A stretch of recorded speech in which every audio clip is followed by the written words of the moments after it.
Technical और fundamental analysis के अंदर काफ़ी डिफरेंट। अभी 2025 को अगर हम देखें तो अभी एआई का दौर है। John Paul interest rate decision के बाद एफओएमसी स्टेटमेंट देने आए हैं 30 मिनट्स की। तो इस सब को देखते हुए अगर आप सिर्फ टेक्निकल एनालिसिस को देखेंगे तो शायद मुश्किल है आपको मार्केट को समझ। लेकिन लास्ट लाइन यही है कि इन सब को करने के बाद भी आपको अपनी रिस्क मैनेजमेंट को फोकस करना है, क्योंकि उसके बगैर आप सक्सेसफुल ट्रेडर नहीं बन सकते। Hello and welcome to my YouTube channel trade show. उम्मीद है आप सब लोग खैरियत से होंगे और इस ट्रेडिंग मार्केट से एक रिस्पेक्टेबल इनकम जनरेट कर रहे होंगे। और अगर अभी भी आप परेशान हैं और किसी वजह से फंसे हुए हैं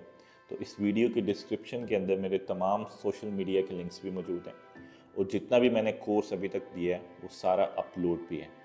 और अगर आप ब्रोकरेज की वजह से परेशान हैं कि कहाँ पे अपना ब्रोकरेज अकाउंट बनाएं तो उनके भी लिंक्स मौजूद हैं, चाहे वो फॉरेक्स हो, स्टॉक्स हो या क्रिप्टो, तो वो अपना जाके ब्रोकरेज अकाउंट भी क्रिएट कर सकते हैं। टेक्निकल और फंडामेंटल एनालिसिस के अंदर काफ़ी डिफरेंट है। और अभी 2025 को अगर हम देखें तो अभी एआई का दौर है और बहुत से ज़्यादा बॉट्स के ज़रिए लोग ट्रेड कर रहे हैं, एल्गोरिदम ट्रेडिंग हो रही है।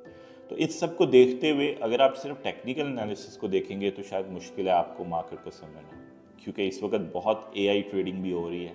तो वो शायद आपसे 10 गुना ज़्यादा इन्हेंस्ड और टेक्निकल एनालिसिस को समझने में। लेकिन जब आप बॉट ट्रेडिंग करते हैं तो वो एक टेक्निकल एक ग्राफ को या जो आपने उसको प्रोग्राम को फीड किया, कोड किया है, वो उसको तो समझता है, लेकिन फंडामेंटल एनालिसिस को शायद वो उतना उस लेवल पे जाके उतना बेहतर ना समझता हो जो एक ह्यूमन ब्रेन समझ सकता है। इसी एग्जांपल लें, अगर एक John Paul interest rate decision के बाद एफओएमसी स्टेटमेंट देने आए हैं 30 मिनट्स की या 45 मिनट्स का जो क्यूएस सेशन होता है एफओएमसी की स्टेटमेंट, अब वो शायद वो बॉट को उतना अच्छा जो है वो समझ ना आ सके कि वो एफओएमसी स्टेटमेंट के अंदर जो स्टेटमेंट दी जा रही है, क्यूएस सेशंस के अंदर जो क्वेश्चन आंसर किए जा रहे हैं वो बेरिश या बुलिश मार्केट को सपोर्ट करते हैं। लेकिन एक ह्यूमन ब्रेन जो है उसको सुन के उसको ये आइडिया या उसको ये हिंट मिल सकता है। तो इस वजह से 2025 में अगर आप ट्रेडिंग कर रहे हैं, चाहे आप फॉरेक्स कर रहे हैं, स्टॉक्स कर रहे हैं या क्रिप्टो कर रहे हैं, तो सिर्फ कैंडलस्टिक पैटर्न,